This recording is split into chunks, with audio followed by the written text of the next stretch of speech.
Bonjour et bienvenue à cette nouvelle vidéo de mathématiques faciles secondaires et universitaires. Aujourd'hui, nous faisons une vidéo pour les classes de terminale. Nous allons montrer quelques méthodes de démonstration en mathématiques. Premièrement, nous allons voir le principe de raisonnement par récurrence. Ensuite, nous allons voir comment démontrer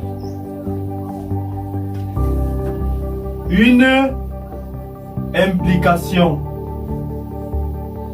Alors, si nous avons deux propositions P et Q, on va montrer que P implique Q. Ou P et Q sont deux propositions mathématiques. Pour le faire, nous allons utiliser la contraposée, l'absurde ou encore la démonstration directe. Alors, nous pouvons également démontrer qu'une proposition mathématique est vraie par la disjonction de cas. La disjonction de cas. Ou encore par contre-exemple. Voilà donc ainsi détaillé le petit programme des vidéos qui vont suivre dans cette rubrique. Le raisonnement par récurrence, c'est un raisonnement mathématique qui permet de démontrer qu'une proposition P de n, qui dépend d'un entier naturel n, est vraie à partir d'un entier naturel n0 particulier appartenant à grand N, tel que n supérieur ou égal à n0. Alors pour le faire, on procède en deux étapes. Il faut commencer par l'initialisation. Elle consiste à montrer que la propriété est vraie pour l'entier naturel particulier n0. Donc là, il faut montrer que P de n0 est vrai. Ensuite, il y a l'hérédité. Il faut montrer que la propriété est héréditaire. C'est-à-dire, hérédité, pour tout entier naturel supérieur ou égal à l'entier naturel n0 particulier, il faut supposer que la proposition est vaut rang n, c'est-à-dire que P de n vrai implique P de n plus 1 vrai.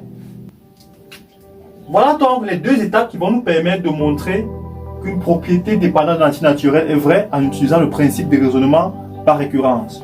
Par la suite, il faut conclure. Lorsque ces deux points sont respectés, que quel que soit n supérieur ou égal à n0, P de n est vrai. Alors nous allons faire deux exemples pour expliciter ce raisonnement. Le premier étant, montrer que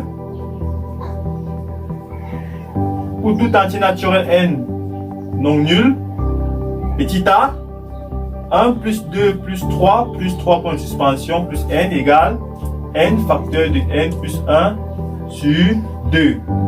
Petit b, 1 au carré plus 2 au carré plus 3 points de suspension plus n au carré égale n facteur de n plus 1 facteur de 2n plus 1, le tout sur 6.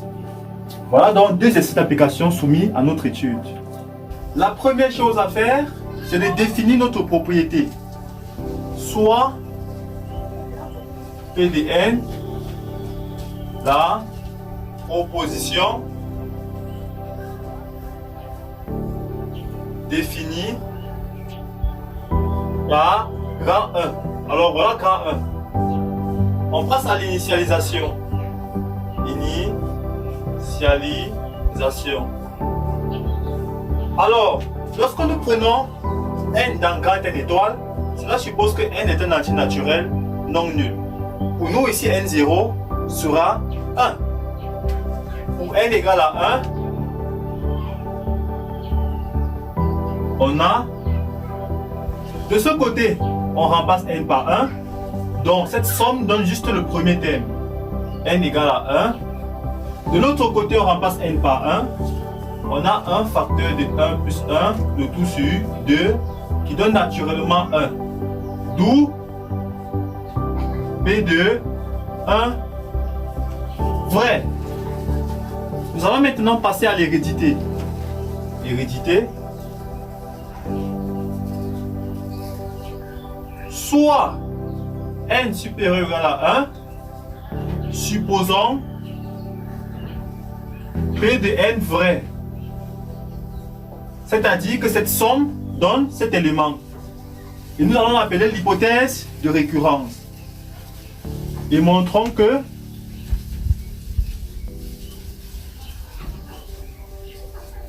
P de n plus 1 est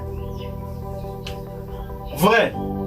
C'est-à-dire que 1 plus 2 plus 3 plus 3 pour suspension plus. Et là, il faut remplacer n par n plus 1 de chaque côté de l'égalité. Donc, n plus 1 égale n plus 1 facteur de n plus 2, le tout sur 2. Alors, en effet, 1 plus 2 plus 3 plus 3 pour suspension plus n plus 1 égale à 1 plus 2 plus 3 plus 3 pour suspension plus n plus 1. Parce qu'avant d'arriver à n plus 1, on traverse n en chemin. Maintenant, par hypothèse de récurrence, ne jamais faire un raisonnement par récurrence sans utiliser l'hypothèse de récurrence qui stipule que la proposition P de n est vraie.